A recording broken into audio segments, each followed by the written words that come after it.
경기 변동을 다는 나가기가 조금 어려울 것 같고요. 반 정도 이상은 나갈 수 있을 것 같은데요.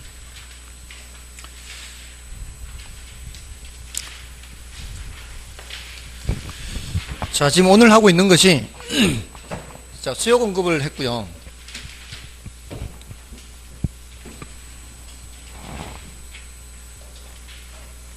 제가 이렇게 지울 때마다 뭔 생각이 드는가 하면은 칠판에는 지워도 머릿속에는 제발 지워지지 말아라. 이렇게 간곡하게 간절하게 이제 기도를 합니다. 기도를. 여러분들 머릿속에서는 지워지지 않기를. 자, 이걸 보면서 생각을 해야 돼요. 이런 걸 보면서. 이거는 일정 기간을 전제로 측정한다. 일정 시점을 전제로 한다. 그리고 항목들이 제시가 됐을 때 한 달에 얼마, 1년에 얼마 이런 말이 국어가 되면은 유량이고요. 지금 얼마, 그때 얼마 이런 식으로 그 시점을 얘기를 하면은 저량 개념이죠. 그다음에 이거 말고도 이제 잠재 수요, 유효 수요도 있었죠.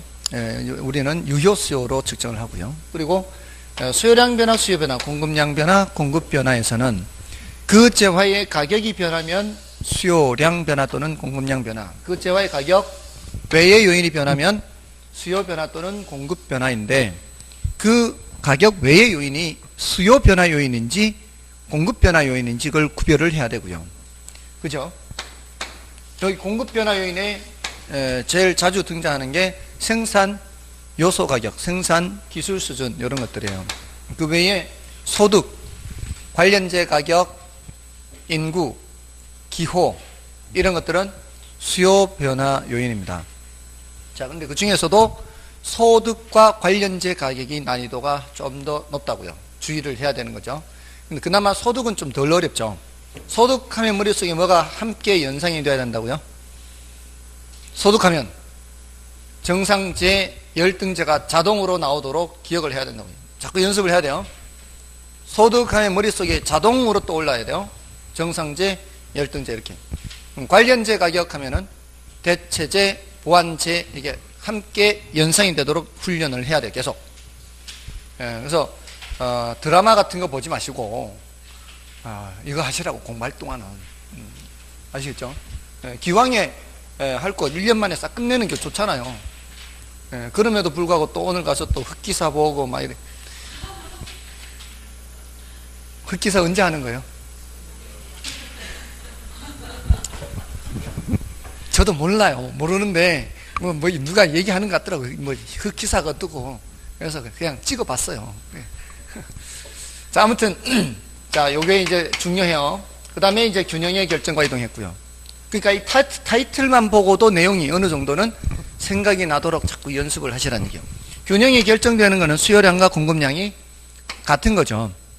근데 같지 않으면 불균형이고, 불균형은 두 가지. 초과 공급 불균형과 초과 수요 불균형이 있는데, 초과 공급일 때는 가격이 내려가서 조정이 되고요. 초과 수요일 때는 가격이 올라가서 조정이 돼요. 그래서 수요량 변화, 공급량 변화로 인해서 초과 공급일 때는 이런 식으로 되죠. 이렇게.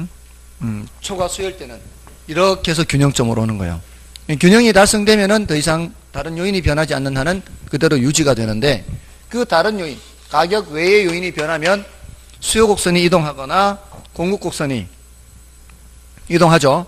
그럼 뭐예요? 균형의 이동이고. 여기 숙제가 있었죠. 제가 그렸던 거는 수요 증가만 그렸고요. 수요 감소, 공급 증가. 공급 감소는 여러분들이 그려야 된다. 숙제요. 그러면서 그 패턴을 찾아라 그랬죠. 화살표의 패턴을 찾는 게 숙제였어요. 다음에 탄력성의 개념. 자, 탄력성 개념은 뭐라 그랬어요? 수량 변화의 크기 정도라 그랬어요. 수량이 많이 변하느냐 적게 변하느냐. 그래서 그래프가 완만할수록 수량 변화가 크다 그랬잖아요. 수량이 좌우로 나타내는 거니까. 그 다음에 종류에서는 가격이 변할 때 수량이 변하는 정도분은 가격 탄력성, 수요의 가격 탄력성, 또 소득이 변할 때 수량이 변하는 정도, 수요의 소득 탄력성, 그리고 마지막 수요의 무슨 탄력성? 교차 탄력성. 자, 수요의 소득 탄력성에서는 또 소득 나왔으니까 뭐 나와야 돼요? 정상재, 열등재 나와야 되고, 교차 탄력성 하면은 대체재, 보완재 나와야 돼요. 그럼 소득 탄력성이 0보다 큰 거는 정상재, 소득 탄력성이 0보다 작은 것은 열등재, 교차 탄력성이 0보다 큰 것은 대체재, 교차 탄력성형보다 작은 것은 보완체. 자, 이렇게 되는 겁니다. 방금 말씀드린 거는 여러분들이 기억 못해도 상관없다는 식으로 말씀드렸어요. 그런 것까지 다 일일이 기억하기는 어렵지만 제가 이렇게 말씀드리는 것 자체만으로도 복습이 되거나 또 이렇게 남을 수 있기 때문에 모든 것을 기억하기를 바라는 건 아니에요, 사실은. 제가 가르치는 일을 직업으로 갖고 있지 않습니까? 그러니까 많이 잘못하고 틀려도 늘 용서를 합니다. 이렇게 늘 용서를 하고 우리 애도 그렇게 가르칩니다. 몇 번을 가르쳐도 모를 수 있어요. 모를 수 있어요. 그러면은 또 가르치면 되는 거지. 또 가르치면 되니까. 그러니까 네가 이기나 내가 이기나 한번 해보는 거죠. 결국은 이제 알게 되는 거죠, 애도. 그래서 제가 이렇게 우리 애가 가끔 이제 모르는 거를 사진으로 찍어서 보내와요. 제가 옆에 없으니까. 근데 한 번은 이거를 이제 옆에서 글씨로 써서 설명을 해야 훨씬 쉽게 설명을 하지 않습니까? 근데 이게 떨어져 있으니까 어쨌든 오늘 내로 가르치긴 가르쳐야 되고, 그래서 제가 문자를 1시간 반에 걸쳐 썼어요. 타이핑을 1시간 반에 걸쳐서 생각하면서 써야 되니까 또. 그러니까 그 타이핑하는 그 메모장이 따로 있어요. 메모장에 이제 이거는 이렇게 한다. 최소 공배수와 최대 공약수 이런 내용이었어요. 근데 몇 제곱 막 이런 것도 써야 되거든. 뭐 곱하기 2의 세제곱 곱하기 3의 제곱 곱하기 5 뭐 이런 식으로. 이거 다 표시를 해야 되잖아요. 그러니까 이게 일일이 이거 타이핑이 안 되잖아요. 이런 거는 이렇게 해야 돼. 이렇게 2의 세제곱 이렇게 3의 제곱. 이게 제곱 이 거듭 지수를 할 때는 이렇게 해요. 요 표시 있죠, 요거. 이렇게 해가지고 이 기호의 뜻이 뭔지도 알려주고, 애가 모르니까 요 기호는 무슨 뜻이다 이렇게 해서 1시간 반에 걸쳐서 타이핑을 보냈어요. 그랬더니 애가 처음에는 이게 지금 책을 읽고 있는 건지 그러면서 저보고 기니까 그러더니 한참 뒤에 혹시 이거냐고. 그래서 나중에는 이해했대요. 이해해서 그 문제를 풀었어요. 그래서 제가 1시간 반 동안 이렇게 한 게 효과가 있었어요. 어제 또 문자가 왔어요. 확률 문제에서 주사위를 던져서 앞면이 나오면 동전을 2번 던지고, 또 주사위를 던져서 홀수가 나오면 동전을 2번 던지고, 던져서 짝수가 나오면 동전을 3번 던질 때 앞면이 2번 이상이 될 확률은, 이게 문제예요. 그거를 이제 묻는 거예요. 그럼 이제 앞면이 2번 나올 경우와 앞면이 3번 나올 경우로 나누어서 설명을 해야 될 거 아니에요. 그 두 개를 합해야 되니까. 그럼 앞면이 2번 나오는 경우는 먼저 홀수가 나오고 동전 2번 던졌을 때 둘 다 앞면이 나오는 경우와 짝수가 나오고 동전 3번 던졌을 때 3번 중에 2번이 나오는 경우 있잖아요. 3번 던졌는데 3번 던졌는데 2번 나올 경우는 앞 뒤가 되거나 앞 뒤 앞이 되거나 뒤 앞 이렇게 돼야 되잖아요. 근데 던지는 모든 가지수는 8가지거든요. 앞 뒤 뒤 앞 이렇게 앞이, 그 다음에 앞 뒤 뒤 앞 뒤, 그 다음에 뒤 앞 이렇게, 그 다음에 전부 다 뒤 이렇게 모두 8가지거든요. 8가지 중에 3가지가 2번이 앞면 나오는 거죠. 자, 이게 2번 나오는 경우의 수예요. 확률. 마지막으로 또 뭘 해야 돼요? 3번 나오는 것도 해야 되잖아요. 앞면이 3번 나오는 거. 2번 이상이 나오는 거니까. 그럼 3번 나오는 거는 여기가 짝수가 나와야 되고, 그리고 이쪽은 3번 던진 게 전부 다 앞면이 나와야 되죠. 그래야 3번 나오는 거죠. 그거를 타이핑으로 한다 생각해 보세요. 타이핑으로. 어제 수업 마치고 전철 이동 중에 전철로 이동할 때 외에는 이게 시간이 없어요. 늘 일을 해야 되니까.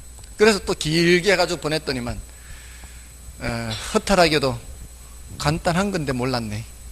아주 자기가 생각해도 너무 간단한 거였는데 뭔가를 이제 착각을 한 거죠. 그러니까 저는 거의 1시간에 걸쳐서 이렇게 타이핑을 보냈는데 반응이 너무나 간단하니까 이제 허탈한 거죠. 옆에 있었으면 금방 가르칠 수 있는 내용을. 아무튼 여러분들이 아무리 몰라도 저는 참아낼 수 있어요. 그러니까 참아낼 수 있어요. 우리 애도 그렇게 가르치는데 여러분들 훨씬 더 잘 가르칠 수 있어요. 그러니까 모르면 얼마든지 질문하셔도 돼요. 그러니까 모르는 거 자랑하셔도 되고요. 저한테는 어떤 거든 질문하셔도 돼요. 어떤 분들이 야 이런 것도 물으면 창피한 거 아니에요? 이렇게 생각하시기도 해요. 그렇게 생각할 필요가 없어요. 모르니까 왔는 거고 모르니까 질문하는 거죠. 그러니까 얼마든지 질문하십시오. 자, 아무튼 이런 정도 했고요. 자, 이제 경기 변동은 이제 조금 소개하는 정도, 반 정도는 할 거예요. 경기 변동. 자, 이 경기 변동은 경기가 오르락 내리락 하는 거죠. 근데 이제 경기라는 것이 경제의 어떤 상황을 말하는 거죠. 경제의 상황. 그러니까 경제라는 게 뭐라고 말씀드렸었죠, 지난번에. 경제학 하는 것이 어떤 상품을 생산, 유통, 소비하는 그런 과정을 연구하는 거라 그랬죠. 어떤 상품을 얼마나 생산해서 어떻게 생산해서 얼마만큼 누구에게 어떻게 분배하느냐 이런 걸 연구하는 건데, 그 생산, 유통, 소비 활동이 전년도보다 많이 좋아지면은 경기가 좋은 거고, 그런 활동이 둔화되면은 경기가 안 좋은 거죠. 그런 생산, 유통, 소비 활동이 더 활발해지느냐 둔화되느냐, 이것이 오르락 내리락 반복되는 현상을 경기 변동이라고 얘기하는 거죠. 자, 이런 경기 변동은 다양한 모습들이 숨어 있습니다. 여러분들이 이런 그 뉴스 같은 걸 봐도 그렇고요. 이렇게 이런 모습들, 이런 차트 나오는 거 혹시 보시나요? 아, 주식을 다들 하지는 않아도 알기는 아시나 봐요. 자, 이런 차트가 나오는데 이런 것들이 다양한 모습들이 여기 다 반영이 되어 있거든요. 그 다양한 모습들이 뭐가 있는가 하면은 순환 변동이라는 게 있어요. 그리고 이 안에는 계절 변동이라는 게 있고요. 이 안에는 장기 변동이라는 게 있고요. 그리고 이 안에는 무작위 변동이라는 게 있어요. 일단 요 경기 변동의 유형이에요. 경기 변동의 유형에 요걸 구별할 수 있는 게 일단 하나의 주제예요. 별로 분량도 많지 않고 난이도도 높지 않아요. 근데 꽤 자주 묻는 편이에요. 뜻을 묻는 거예요. 자, 이 밑에서부터 볼까요? 무작위 변동이라고 하는 것은 갑작스런 어떤 충격 때문에 나타나는 거예요. 예측치 못한 상황들. 예를 들어 연평도 포격 사건이 터진다거나, 아니면은 이 구제역이나 이런 AI 이런 것들이 전국적으로 나타나서 상당한 시간 동안 흘러간다거나, 이러면은 원래 구제역이나 이런 AI나 이렇게 지역에 부분적으로 발생했다 금방 사라지는 경우에는 경제에 큰 영향을 미치지 않죠. 근데 언젠가 한 번은 막 한두 달 이상 장기적으로 미친 적도 있죠. 이런 재해 같은 거, 이런 것들이 크게 미칠 때는 이렇게 뚝 떨어지게 미칠 수도 있어요. 경제 전반적으로. 그런 갑작스러운 어떤 충격들 때문에 나타나는 것은 무작위 변동이에요. 그럴 때에는 이게 대체로는 뚝 떨어졌다가 회복이 빠른 편입니다. 그래서 혹시라도 저기 연평도 포격 사태가 터졌다, 그런 사태가 또 터졌다, 그러면 그날은 돈 들고 주식 사러 가야 돼요. 그날은 지난번에 그 트럼프 당선됐을 때 그날 주식 사야 되는 날이죠. 맞잖아요. 그날 뚝 떨어졌다 이렇게. 그런 날은 뚝 떨어져서 금방 회복이 돼요. 9.11 테러 터졌죠. 그때도 사야 되는 거예요. 근데 그거는 조금 길었어요. 워낙 충격이 컸기 때문에. 충격이 클수록 회복하는데 시간이 좀 더 걸려요. 그거는 한 두어 달 갔을 거예요. 이게 세계 금융위기 이런 건 안 되죠. 세계 금융위기 터지면 한 몇 년을 갈 수 있어요. 지금 아직도 세계 금융위기의 그 터널을 못 벗어나고 있는 상황이에요. 지금 10년이 됐는데도. 그런 충격의 여파에 따라 다른데, 그런 것들은 거의 전반적으로 다 미치기 때문에 그래요. 세계 금융위기 이런 거는 어떤 한쪽 측면만 영향 미친 게 아니고, 아무튼 그런 갑작스런 충격에 의해서 나타나는 변동이 뭐라고요? 무작위 변동. 갑작스럽게 올라가거나 내려간 것들은 곧 회복이 됩니다. 요거 구별해야 되고요. 정부가 지난번처럼 8.3.1 대책 세워가지고 8.3.1 대책 이후로 거래가 또 끊겼어요. 이런 것도 무슨 변동? 무작위 변동. 그 다음에 이제 장기 변동은 어떤 장기적인 추세예요. 자, 여러분들 이렇게 보셨더라도, 굉장히 불규칙적으로 보이더라도 장기적으로 지금 여기서부터 어떻게 되고 있어요? 올라가고 있죠. 장기적으로 올라가고 있죠. 이런 게 장기 변동이에요. 추세적으로. 이렇게 길게 보면 어떻습니까? 길게 보면 이렇게 올라가는 거죠. 그렇지 않나요? 그걸 장기 변동이라고 그래요. 그다음에 계절 변동은 1년을 주기로 해요. 1년을. 1년을 주기로 해서 매 계절마다 나타나는 변동을 말해요. 그래서 방학철이 되면은 대학가에 공실이 많아지겠죠. 무슨 변동? 계절 변동이라는 거죠. 여름철에 청량음료 생산 판매가 많아지겠죠. 이것도 계절 변동. 봄, 가을철에 이사철 수요로 그 거래가 많이 늘어나죠. 그것도 무슨 변동? 계절 변동. 됐나요? 자, 순환 변동인데요, 이제. 이거 무작위 변동 우리의 관심 사항일까요, 아닐까요? 관심 사항? 어쩌다 갑자기 한 번씩 나타나는 거 관심 많아요. 그 주식할 때는 그렇게 관심 가지면 돼요. 근데 학자들이 학문 연구를 할 때는 별 관심 사항이 아니에요. 예측치 못한 것들을 가지고 얘기를 할 수는 없으니까. 그다음에 장기 변동은 관심 사항일까요? 그렇게 큰 관심 사항은 아니에요. 왜냐하면 이 장기 변동은 기간이 굉장히 길어요.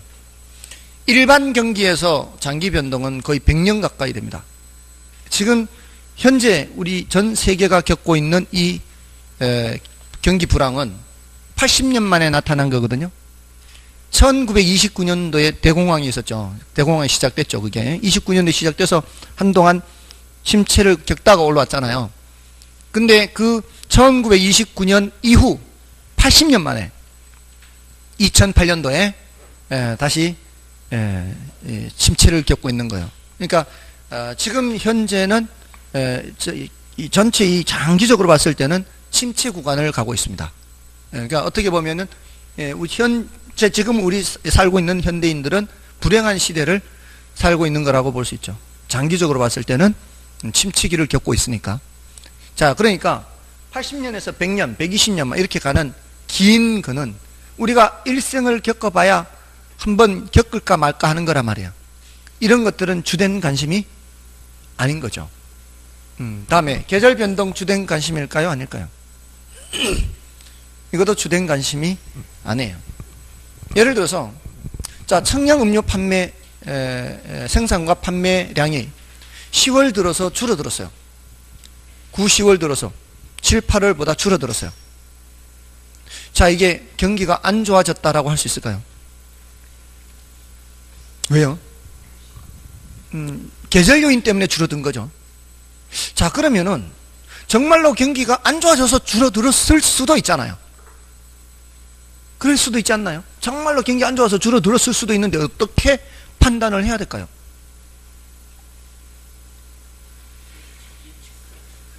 전년도 거하고 비교하는 거예요. 전년도 9, 10월, 이번 연도 9, 10월, 전년도 7, 8월, 이번 연도 7, 8월 이렇게 비교하면 말이야.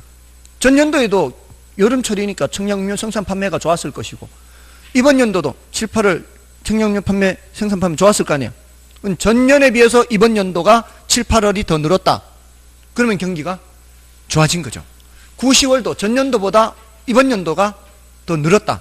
그럼 좋아진 거예요. 뭐보다는 적어도 7, 8월보다는 적어도 작년 9월, 10월보다 이번 연도 9월, 10월이 더 많으면은 그는 경기가 좋아졌다라고 얘기를 할 수 있다는 거죠. 자, 이렇게 얘기를 해야 경기가 좋아졌다, 나빠졌다 얘기를 하죠. 그 소리에는 계절 변동을 우리가 중요시한다, 안 한다? 중요시하지 않는다는 얘기예요. 계절 변동을 신경 쓰지는 않는다는 거죠. 그래서 비교할 때 어떻게 비교한다고요? 전년 동기 대비 이렇게 해요. 전년하고 비교하는 거예요. 그래야 뭔 요인을 제거시키는 거예요?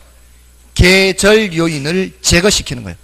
계절 요인을 제거시키기 위해서는 연간으로 비교해요. 연간으로. 됐나요? 자, 그러니까 얘네들은 뭐만 알고 계시면 되고요. 뜻만 알고 계시면 되고요. 뜻만. 더 자세하게 들어가는 게 이제 순환 변동이라는 거예요. 순환 변동은 뭔가 하면은 자, 이런 장기적인 추세가 있죠. 장기적인 추세는 이렇게 증가하더라도 그 시대를 살아가는 우리가 그때그때 느끼는 이게 체감하는 것이 이렇게 오르락 내리락 한단 말이에요. 이렇게. 그죠? 자, 우리는 이게 관심 있는 게, 이게. 그래서 요게 지금 장기적인 추세로부터 위로 이탈, 아래로 이탈, 위로 이탈, 아래로 이탈. 요렇게 되는 게 뭐라고요? 이게 바로 순환 변동이라는 거예요. 요게 이제 부동산 경기에서는 한 20년 가까이 된다, 뭐 이렇게 표현을 하기도 하는데요. 우리는 주로 이제 여기에 관심이 있는 거죠. 아무튼, 자, 여기 이제 순환 변동인데, 요거는 장기적인 추세로부터 어떻게 해요? 추세로부터 위로 이탈, 아래로 이탈, 이렇게 이탈하는 요런 모습을 띠는 것을 순환 변동이라 하고요. 자, 이 순환 변동에서, 자, 이 추세, 장기 추세를 수평으로 바꾼 후에 단순화 시킨 거예요.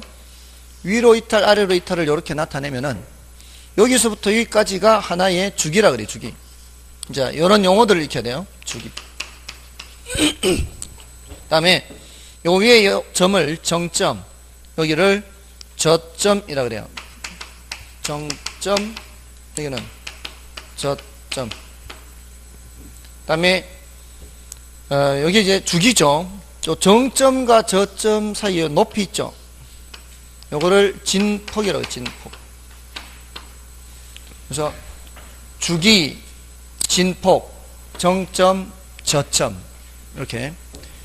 다음에 이제 이걸 네 수로 나눌 때는 이렇게 나눠요. 여기를 이걸 사국면 이렇게요. 또는 이국면으로 이제 둘로 분류할 수 있고 네 수로 분류할 수 있는데, 둘로 분류할 때는 이렇게 수축, 팽창, 수축, 팽창 이렇게 둘로 할 수 있고요. 또는 뭐 하락, 상승, 하락, 상승 할 수도 있어요.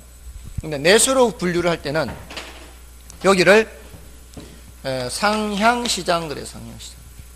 여기를 후퇴시장 그래요. 그 다음에 세 번째를 하향시장 그래요. 그 다음에 여기를 회복시장 그래요. 회복. 상향시장을 반드시 앞에 놓을 필요는 없어요. 이렇게 가면 어차피 여기는 회복이니까. 이게 오면은 회상후하 이렇게 되는가. 상후하 회가 되거나. 어차피 순서만 지키면 되는 거죠. 순서를 물은 적도 있어요. 이 순서를 물은 적도 있어요. 순서. 상하가 이렇게 떨어져 있어야 돼요. 상 밑에 바로 하가 오면 안 돼요.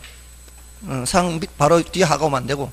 둘로 나눌 때는 상승하락 상승하락 하면 되겠지만, 내수를 할 때는 상승 뒤에 후퇴기가 있단 말이에요. 그 다음에 하향 회복, 또 하향 또는 뭐 하락이라 할 수도 있죠. 하향 회복 이렇게.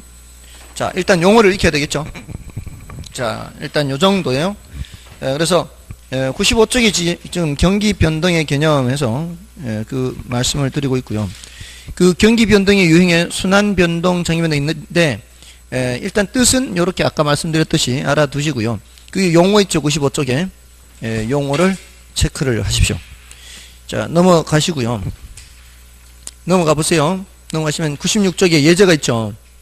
예제 볼까요? 그런 식으로 여러 번 물었습니다. 경기 변동은 변동 요인에 따라 추세 변동, 순환 변동, 계절 변동, 불규칙 변동으로 구성되어 있다. 매월 주택 건축 허가량을 통해 부동산 시장의 경기 변동을 파악할 수 있다면 다음 중 계절 변동에 해당하는 사례는 했어요.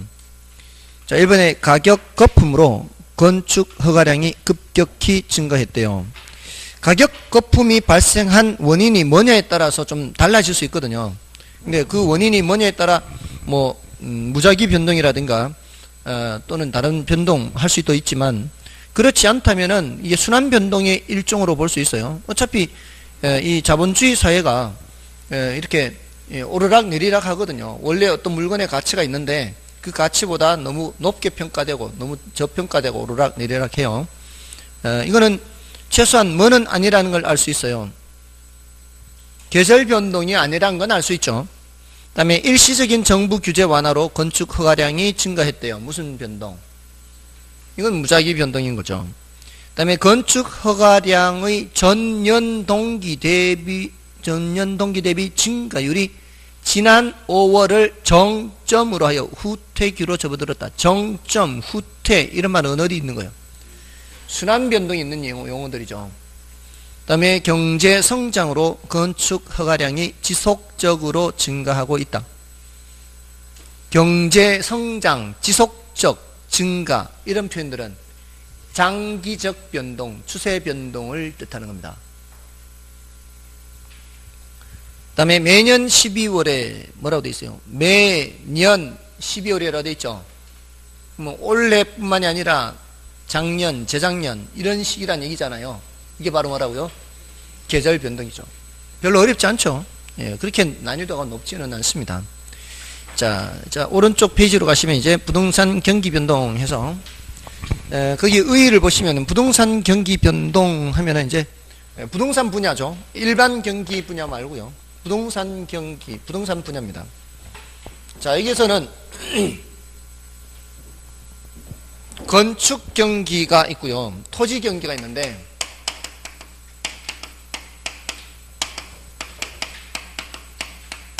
이거 다 하면은 최광의가 되는 거고요. 요것만 하면은 그냥 광의예요, 광의. 그러면 이제 협의의 경기는 뭐겠어요? 건축 중에서도 주, 상, 공 이렇게 할 수 있잖아요. 주거용 부동산 건축 경기, 상, 공업용 부동산 경기, 건축 경기 이렇게 나눠서 우리가 주로 살펴보는 거는 뭐를 많이 살펴봐요? 주거용 부동산 경기. 여기에 이제 협의의 부동산 경기. 여기까지 오면 뭐고요? 광의의 부동산 이렇게 되는 거죠. 됐나요?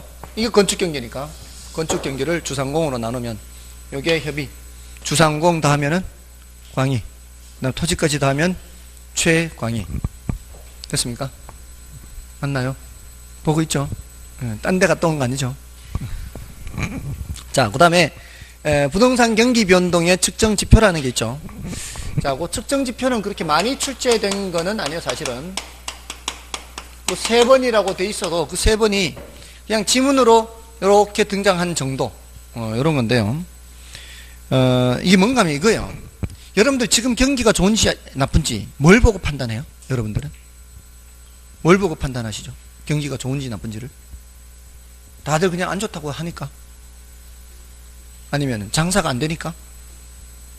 뭐 여러 가지 기준이 있을 거 아니에요. 개인 입장에서는 어떻게 보고 판단해요? 자기 수입이 늘었는지 줄었는지로 판단하면 되는 거죠. 다른 사람들은 다 안 좋아도 나는 늘어나면 좋을 수도 있죠. 근데 여기서 말하는 거는 그 개인을 말하는 게 아니라 전체적인 것을 말하는 거예요. 전체적인 거.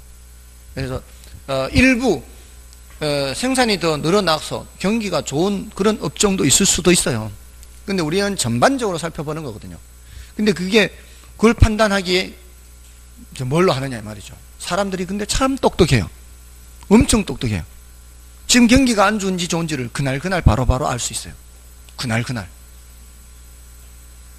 어떻게 할까요? 예? 시장 안 들려.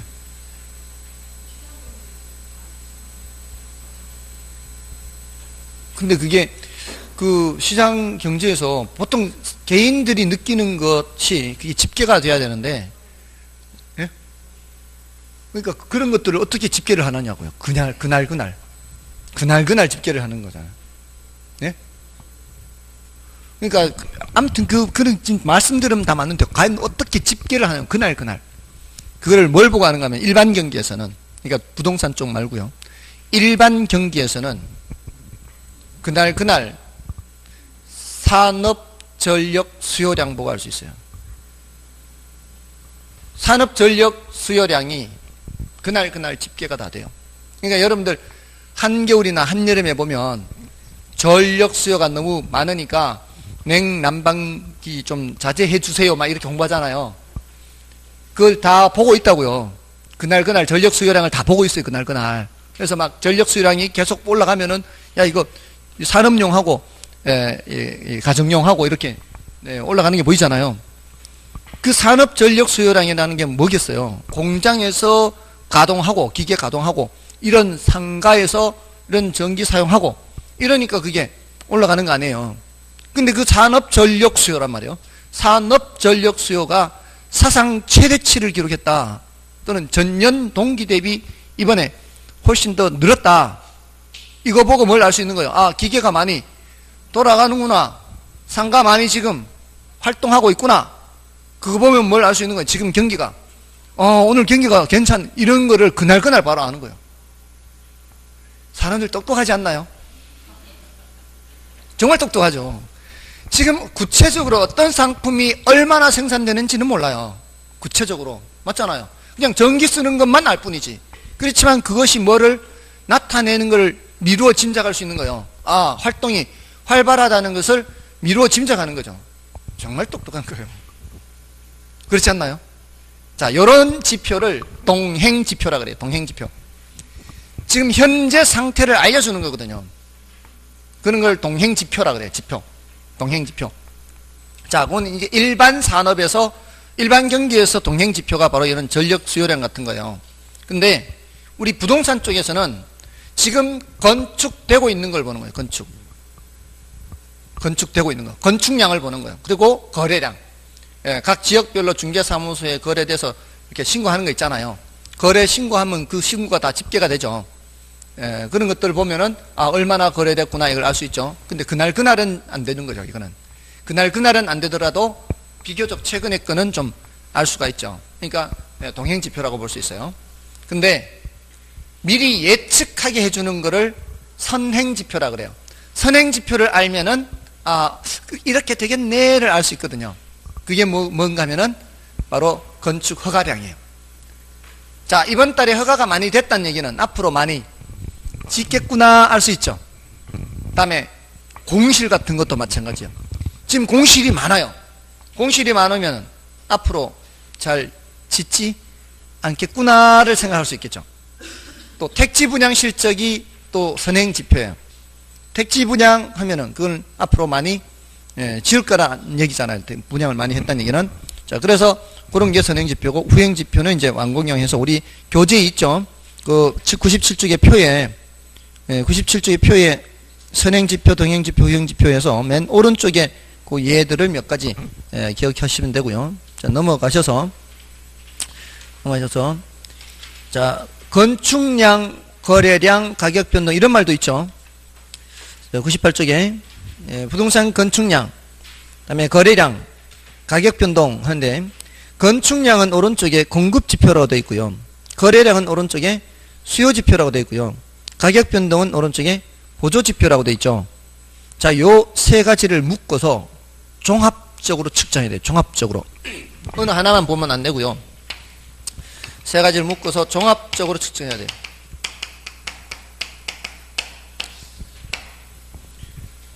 건축이 되어도요, 분양이 안 되면 그럼 그 경기가 좋다고 할 수 없죠. 예, 이 건축도 되고 뭐도 되고 거래도 되고 그러면서 가격도 살펴보고 이렇게. 근데 반대로 가격만 보고 판단하면 안 돼요. 그 동그라미 4번에 가격 변동 있죠. 두 번째 줄에서요. 동그라미 4번의 두 번째 줄에 부동산 가격이 상승한다고 하여 부동산 경기가 좋다고 말하는 것은 이론적으로 틀린 것이라 할 수 있다. 그러니까 그러면 안 돼요. 왜냐하면은 앞에 우리 수요 공급을 공부했단 말이에요. 자, 좀 전에 수요 공급했죠. 가격이 올라가는 거는 수요가 증가해서 가격이 올라갈 수도 있고요. 공급이 감소해서 가격이 올라갈 수도 있거든요. 공급이 감소해서 가격이 올라가는 경우를 보고 가격 올라갔으니까 경기 좋다. 말도 안 되는 거죠. 공급이 감소한 거는 지금 오히려 경기가 안 좋은 거란 말이에요. 그러니까 가격 상승만 놓고 경기가 좋다, 나쁘다 이걸 판단하면은 안 된다. 그 위에 끝까지 종합적으로 측정을 해야 된다. 자, 이렇게 보고요. 다음에 이제 괄호 3번의 내용까지만 좀 하고요. 오늘 마치도록 하는데요. 그 괄호 4번은 이제 나중에 다음 주에 요 괄호 4번부터 하겠습니다. 그 괄호 3번은 이제 부동산 경기 변동의 특성이죠. 이거는 이제 일반 경기 변동에 비해서 비교하는 건데요. 동그라미 1번은 여러분이 좀 봐주세요. 이건 뭐 너무 당연한 얘기예요. 국지적, 지역적으로 다를 수밖에 없어요. 부동산 경기가. 그렇지, 알 수가 없잖아요. 다음에 2번은 그 주기, 변동 주기란 말 나오죠, 주기. 그 다음에 두 번째 줄에 진폭이란 말이 나오죠. 주기는 더 길고요. 진폭은 더 커요. 이건 더 길다. 진폭은 더 크다. 뭐에 비해서? 일반 경기에 비해서.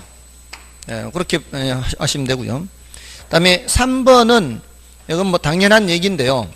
부동산 경기 변동이 일반 경기 변동과 당연히 서로 밀접한 관련을 맺고 서로 영향을 주고 있죠. 근데 반드시 똑같이 병행한다고는 볼 수 없고요. 부동산 경기는 일반 경기와 비교하여 선행, 역행, 동행할 수도 있습니다. 자, 그럴 수도 있는데 그게 이제 전제 조건인데, 다만 4번, 5번처럼 4번, 5번. 자, 이거 묶어서 생각하면 되는데요. 4번, 5번을 이 부문별로 나눠보면, 부문별. 이 부문별이라고 할 때는 주상공 이렇게 나누는 거예요. 주상공. 근데 이제 이거는 산업 경기잖아요. 산업용 부동산. 이거는 이제 주거용 부동산. 이렇게 둘로 나누어서 일반 경기하고 비교하는 거지 않습니까? 지금 일반 경기하고 상공업용 경기하고요. 상공 부동산.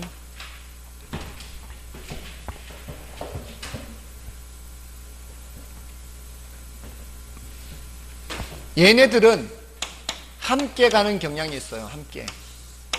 왜냐하면 자 보세요. 지금 경기가 좋다면 아까 제가 뭐라고 말씀드렸죠? 경기가 좋은 상황이 상품의 생산, 유통, 소비 활동이 활발하다는 얘기잖아요. 경기가 좋다라는 것이. 그러면은 그 이 상품의 생산할 때 필요한 부동산, 무슨 부동산? 공업용 부동산. 맞잖아요. 유통시키고 이런 과정에서 또 상업용 부동산이 있을 거 아니에요. 그러니까 일반 경기가 잘 굴러간다는 얘기는 그런 공업용 부동산, 상업용 부동산도 많이 필요하고 그런 것들도 많이 지어야 되고 이게 활발할 거란 얘기 아니에요. 그러니까 일반 경기가 활발하다면 뭐도 괜찮다고 보는 거예요. 상공업용 부동산 경기도 괜찮다는 얘기예요. 그렇지 않겠어요? 자, 그러면은 이 사회에 있는 여러 자원들이 인적 자원, 물적 자원이 있을 거 아니에요. 그런 인적 자원, 물적 자원이 어디로 투입되고 있다는 얘기예요. 이런 쪽으로 사업하거나 사람들 사업하거나 뭐 상공용 부동산 건축하거나 이런 쪽으로 투입될 거 아니에요. 그럼 상대적으로 주거용 부동산 쪽으로는 자금이 투입되기가 곤란할 수 있죠. 그러면 주거용 부동산 쪽으로는 반대로 움직일 수 있다는 거예요. 얘가 괜찮다면 얘는 안 좋을 수 있다는 거죠. 그래서 이렇게는 이제 서로 역행의 관계에 있다 이렇게 얘기를 해요. 그럼 얘하고도 어떻게 해? 얘하고도 역행이겠죠. 얘네들은 같이 움직이고 있으니까. 맞나요? 근데 얘네들을 가중평균하면 말이에요. 주상공을 가중평균하면 평균의 가중평균 말씀드린 적 있죠. 가중평균 하면은 무게를 더한 평균이죠. 이쪽 무게가 더 무겁냐 이쪽 무게가 더 무겁냐에 따라서 더 무거운 쪽으로 끌려는 가는데 이 사이 어디쯤이란 얘기예요. 가중평균 의미가 이 사이 어디쯤인데, 이런 경기라는 것은 숫자로 측정을 한단 말이에요. 숫자로 측정하는데 그 숫자가 얘네들은 비슷하게 나오는데 얘는 따로 떨어져 나올 거 아니에요. 근데 이걸 가중평균 해버리면 이 숫자보다는 이쪽으로 끌려갈 거고요. 이 숫자보다는 이쪽으로 끌려가면은 이 중간쯤 어딘가 있을 거 아니에요. 그러면 이것이 나타내는 숫자보다는 약간 뒤쳐져서 나타날 거란 말이에요. 그래서 5번이 나오는 거예요. 그래서 4번은 요 부문별로 놓고 본 거고 4번은 5번은 전체적으로 볼 때 부동산 경기는 일반 경기보다 시간적으로 뒤지는 뭐라고 돼 있어요? 후순환적 경향이 있는데 그 이유는 부동산 경기가 주상공, 부동산 등 부문별 특수순환의 무슨 성격 때문에 가중평균치적인 성격을 갖고 있기 때문이다. 이렇게 얘기하는 거예요. 됐죠? 다음에 6번은 뭘 보시면 되는가 하면은 저기 요거 이렇게 이거 그려놓은 거 보시면 돼요. 이거 불규칙적이고 명백하거나 이렇지 않죠. 예, 들쭉날쭉 이렇게 가는 겁니다. 자, 거기에다가 뒤에 뭐라고 돼 있어요? 후퇴는 짧고 빠르게, 회복은 길고 완만하게. 그러면서 우경사 비대칭 이렇게 있죠. 자, 이게 우경사 비대칭이에요. 오른쪽으로 이렇게 가지 않습니까? 자, 결국 장기적으로 보면 이게 성장하지 않습니까? 지금 수십 년 전부터 수백 년 전부터 계속 사실은 경제 성장을 해왔거든요. 그렇게 성장의 과정을 걷는 그런 실제 모습에서는 여기에서부터 여기까지 시간하고요. 여기서부터 여기까지 시간, 어떤 게 더 길게 나타나겠어요? 저점에서 정점까지가 더 길게 나타나겠죠. 이게 회복이 느리고 이 소리예요. 근데 여기서부터 여기는 좀 짧은 기간 동안 나타날 거란 말이에요. 그러니까 후퇴는 짧고 빠르게 진행되어 이렇게. 됐나요? 그 소리가 뭐하고 똑같다고요? 저점에서 정점까지는 길게 나타나고 정점에서 저점까지는 짧게 나타나고 그 얘기라고요. 그래서 우경사 비대칭이다. 요 그림을 잘 보시면은 그 문장 6번 문장은 이해를 할 수 있다고요. 됐습니까? 그 다음에 7번은 뭐 여러분들이 뭐 참고로 보시면 되겠고요. 오늘은 이제 여기까지 하도록 하겠습니다. 여기까지인데 항상 제가 이 말씀을 드리지만 이 타이틀을 보고 그날 뭘 했는지 제가 이 왼쪽에 있는 거는 그날 할 내용을 이렇게 써드리지 않습니까? 이 내용 위주로 수업을 하기 때문에 요 내용들을 보고서 여러분들이 어떤 내용들이 좀 연상이 되도록 자꾸 연습을 해 보십시오. 그렇게 하면은 학습 효과가 훨씬 좋을 겁니다. 다른 과목들도 여러분들 나름대로 주제들을 이렇게 적어 놓고 그 주제별로 내가 뭘 했지 자꾸 이렇게 또 올려보는 거죠. 그렇게 하면은 학습 효과가 훨씬 뛰어날 겁니다. 됐죠? 자, 오늘 여기까지 하겠습니다. S였습니다. 감사합니다.